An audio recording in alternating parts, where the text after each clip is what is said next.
Hello guys, welcome back. रोज की तरह सूरज निकल जाता है और सुबह हो जाती है। अगर मेरा बस चले तो हमेशा रात ही चलती रहे और सब लोग आराम से गहरी नींद में सोते ही रहे। और उठते ही मैं चल पड़ा था अपने दांतों को घिस घिस के चमकाने। ब्रश करके बाहर निकला तो मैंने देखा गौरी का ध्यान से फोन को देख रही थी। मैंने कहा, तुमने कभी इतने ध्यान से अपनी किताब तो नहीं देखी? फिर वो कहती है, भैया 1945 में जी रहे हो क्या आप? आजकल की तो कहावत बदल चुकी है, पढ़ोगे लिखोगे तो बनोगे गंवार और रील बनाओगे तो बनोगे नवाब। मैंने कहा, वाह बेटे वाह। फिर मैं गहरी सोच में पड़ गया था कि मैं इतना सुंदर तो दिखता ही हूँ, अगर मैं नहाऊं या ना नहाऊं उससे क्या घंटा फर्क पड़ता है। लेकिन फिर नीचे से आवाज आती है, मोटर चल रही है, नहा लो जल्दी से। तो मैं चुपचाप नहाने चला जाता हूँ क्योंकि मेरे को अपनी लंका लगवाने का कोई शौक नहीं है। नहाकर नीचे आता हूँ तो मम्मी कहती है, वाओ तुम्हारे बेड और स्टोर रूम में तो 19-20 का भी अंतर नहीं है, उससे भी ज्यादा कबाड़ा तो तुम्हारे बेड पे पड़ा हुआ है और तुम 1 महीने से इसी चादर पे लोट मार रहे हो। फिर मैंने कहा, मम्मी सीधे साधे उच्च विचारों वाले लोग तो एक जोड़ी कपड़े में ही अपना समस्त जीवन काट देते हैं। फिर मम्मी कहती है, सुनो ये ढोंगी बाबा कहीं और जाके बनना, सारा दिन इस लड़के से काम चोरी करवा लो। फिर मैंने ऐसी चादर बिछाई है कि होटल मैनेजमेंट वाले बच्चे कई साल की ट्रेनिंग के बाद भी नहीं बिछा पाएंगे। जब मैं वापस ऊपर पहुंचता हूँ तो मैं देखता हूँ 4.5 घंटे में नहाकर मेरी बहन बाहर आई थी। तो मैंने कहा, oh my God what a queen.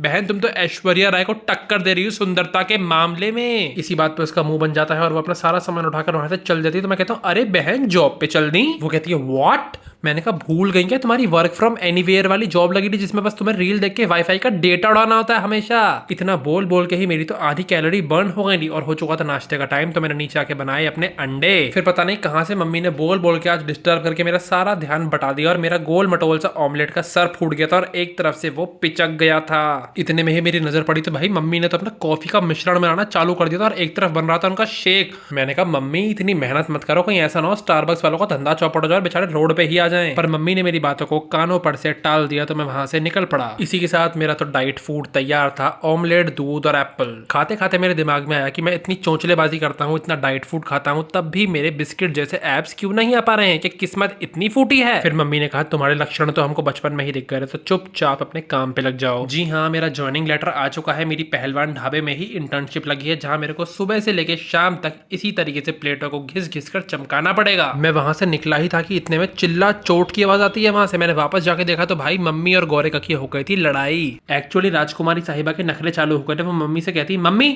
ये आपने क्या दाल बनाई है? ऐसी दाल खाने से बढ़िया तो मैं भूख ही रह जाऊं, इससे बढ़िया कुछ दाल मखनी वगैरह बनाती तो मजा भी आता। फिर मम्मी ने कहा, बेटा साथ में लच्छा पराठा खाओगी या गार्लिक नान बना दूं? सारा दिन ये लड़की वहां टांग पे टांग रख के बैठी रहती है और फरमाइशों पे फरमाइशें खत्म नहीं होती इसकी। ये ऑर्डर वो ऑर्डर, ये ऑर्डर वो ऑर्डर। इस हल्ले गुल्ले के चक्कर में ही मेरे को आज फोन खोलने की जरूरत ही नहीं पड़ी क्योंकि लाइव बिग बॉस तो मेरी आंखों के सामने चल रहा था। खाना वाना खाने के जब थोड़ी देर बाद में नीचे आता हूँ तो देखता हूँ कि चुईया तो भैया फ्रिज में से निकाल के स्लाइस पी रही थी। मैंने कहा, खाना खाते टाइम तो तुम्हारी 1.5 फुट लंबी जबान चल रही थी, अब भूख लग रही तो फ्रिज में से सामान ढूंढती फिर रही हो? तो मेरे से कहती है, भैया बस मैं तो यहाँ से गुजर रही थी तो एक आधी सिप पी ली। मैंने कहा, सुनो बेटा, जिस स्कूल में तुम विद्यार्थी हो ना वहां से प्रिंसिपल बन के रिटायर हो चुका हूँ मैं कब का। तो ये बहाने मेरे आगे तो काम नहीं करने वाले। उसके बाद हो गया था इस लड़की के ट्यूशन का टाइम। तो मैं इतनी कड़कड़ाती धूप में जिसमें मेरे को लग रहा था मैं अंधा ना हो जाऊं, निकल पड़ा इसको ट्यूशन छोड़ने के लिए। अगर आप लोग मुझे पसंद करते हैं, मुझसे प्यार करते हैं, तो मैं कहना चाहूंगा कि आप सभी लोग मेरे लिए चंदा इकट्ठा कर सकते हैं। बस हर एक इंसान को 50,000 रुपए ही तो देने हैं अपनी जेब से, जिससे मेरे पास भी एक पर्सनल BMW हो और मेरे को धूप और धूल में इस तरीके से धक्के ना खाने पड़े।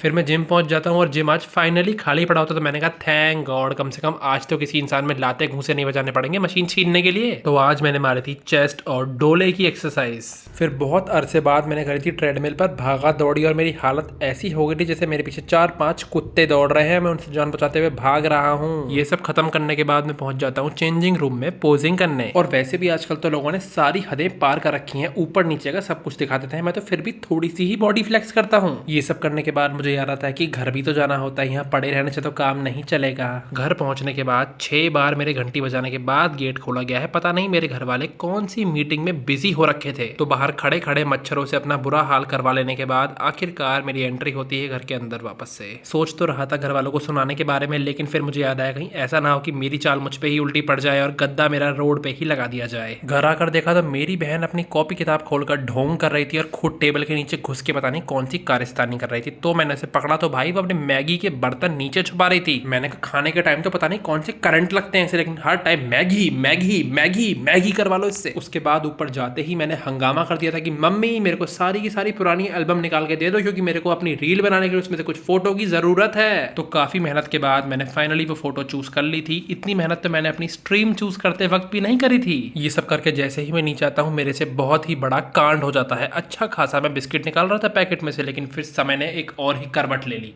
सारा का सारा पैकेट फट गया और सारा का सारा चूरा नीचे और चारों तरफ फैल गया था। अगर कोई गलती से किचन में आ जाता तो उसको ऐसा लगता यहाँ पता नहीं कौन सा तूफान आया है। तो मैंने सोचा भाई चुपचाप से झाड़ू मार देता हूँ, कहीं इससे पहले मम्मी पापा नीचे आ जाए वो झाड़ू मेरे ही बम पे पड़ जाए। इतने में ही मेरी बहन वहां के एक्टिंग चालू कर देती है। मैंने कहा बताओ भाई साहब, हाथ तो बटाने से गई और इसकी अदाकारी चालू हो गई है। मैंने कहा ओ भैया तुम्हें कोई सिलेक्ट नहीं कर रहा है स्प्लिट्स विला में, शांति से वापस धरती पे आ जाओ। फिर अपने दिमाग की इतनी ऐसी तैसी करवाने के बाद भाई मैं तो चुपचाप से अपना दूध और एक छोटा सा संतरा लेके खाना खाने बैठ गया था। मैंने कहा भगवान ये दिन ऑलरेडी इतना चटपटा बन चुका है, इसको और मसालेदार बनाने की अब कोई जरूरत नहीं है। और आजकल तो हमारे घर वाले कुछ ज्यादा ही मेहरबान है, क्योंकि हर दूसरे दिन हमारे घर पे आइसक्रीम आ जाती है। वरना पहले आइसक्रीम का नाम लेने पे कहते थे कि बेटा इस सब को खाने से तो गला खराब होता है। मेरी तो सारी की सारी आइसक्रीम पिघल गई थी, क्योंकि मैं तो कैप कट पे अपनी रील की एडिटिंग करने में बिजी था। इतने में ही वहां मम्मी गौरिका से आके पूछती है कि ये तुमने अपनी एक इंसान की कॉफी बनाई थी, पूरे मोहल्ले का भंडारा करने वाली थी कोल्ड कॉफी का, जो आधी से ज्यादा तुमने निपटा दी। फिर मेरी बहन ने पता नहीं कौन से जमाने के बहाने बनाए मम्मी के आगे। मेरे को तो सुन सुन के ही हंसी आ रही थी कि इस लड़की के पास तो हर चीज का ही जवाब होता है भैया।